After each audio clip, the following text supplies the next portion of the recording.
Will he win against the Eagles in Philly this weekend, Bass?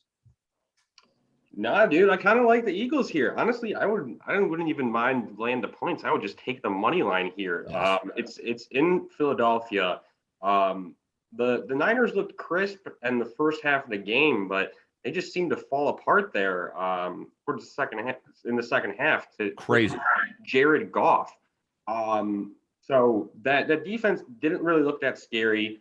It's going to be loud in Philly. People are excited. Eagles are first in the NFC East.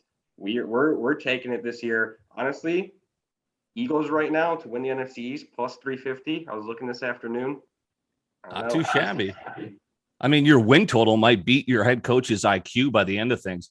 I like where your head's at too. You had Eagles money line against the Falcons. That was the no sweat bet of the week. I like Eagles money line as well. Okay, so the Bears looked good for Montgomery. The Bears did not look good. Montgomery, I thought, looked good against what was supposed to be a pretty solid D in the Rams. But then the Rams just decimated what was supposed to be a good D for the Bears too. I know it's Stafford, but that's Stafford in the new system. I did not expect to see that. I lean Cincy, but this is a classic letdown kind of bounce back for Chicago at home. But then again, I can't trust Andy Dalton. So convince me here, Kirill. Why is it the Bengals this weekend against the Bears? Andy Dalton. I mean, okay, yeah. Really, I think AJ Green should be in the Hall of Fame just for making Andy Dalton look like a good quarterback for so long. Yeah, you saw him front and center for his whole career. Bengals have a bad offensive line. Bears somehow have worse. And if you saw what the Bengals did to Dalvin Cook, if they can just limit Montgomery. I think I saw that Dalton had only one pass attempt over 16 yards, and it was picked last week. So, yeah, I'm not really too worried about, the Bears. I'm just worried about Montgomery. That's about it. I am worried about, the defensive line a little bit just because Bengals, their tackles are really good. They didn't give up one sack with Leaf and Jonah Williams. But the guards, man, they did not look good at all. So Akeem Hicks, he might do some damage. But that's about it. Joe Mixon, if he just gets the touches again, Burrow can decimate that secondary too.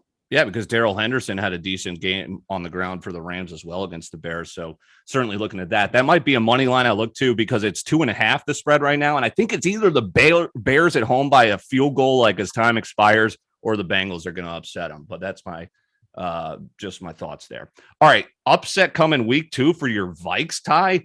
I think the Cardinals, speaking of looking at futures, the Cardinals, it's such a loaded division. I think that's a trendy playoff team. Now, I think they're still a little young to do anything past that. But, I mean, now that you got Watt, you got J.J. Watt, Chandler Jones with 5 sacks, 2 forced fumbles. You got Jordan Hicks in the middle. This team is scary. The defense is scary. Kyler Murray, how the hell is Zimmer going to contain him this weekend? Yeah, it's going to be a very, very I think a high-scoring game. And it could be either a high-scoring game as in Arizona just absolutely runs away with it, or Vikings compete. But the thing is, Vikings' offensive line has to give Kirk some time because this makes it look like Kirk is just going to get run over like a bulldozer here. I mean, I was not very impressed with the O-line. And, I mean, everyone knows Kirk's not very mobile. No. But if Kirk is able to get some time, he's going to make you pay for it. It sucks that Irv Smith isn't there anymore because I would love to see that this would be a shootout like no other, but Vikes defense is really going to have to lock in as well. Kyler obviously can run. I think a very nice prop is Kyler Murray over his rush yards. Okay.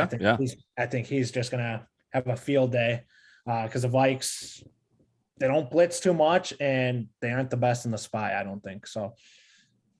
You kind of mentioned it, the 3.5 points. I think this is either a Cardinals blowout at home or somehow I love a good hook, especially when it's at 3. Maybe the Vikings just lost by a field goal against the Bengals, right? So could be similar. Falcons are going to get blown out. This is the Tampa Bay Bucs this is going to be 45-10. It is going to be embarrassing. So that's my prediction. It's going to get ugly.